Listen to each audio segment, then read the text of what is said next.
అంటూ కూర్చున్నా నిజమే క్షణమెదురయ్యేసరికి ఇంతగా మారాలా నీలోనే జీవిస్తున్నా నీతో జీవితం అనుకున్నా బదులుగా మిగిలిన బాధల భారం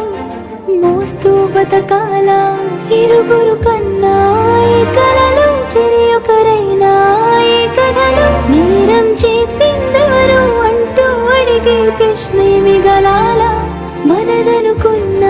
రేపటిలో మనమేమయ్యామింతటిలో సాయం చేసే బంధం బంధించేస్తే వద్దని చెప్పాలా మేమేం చేశాము ప్రేమించేశాము తప్పేం చేశాము మా కథ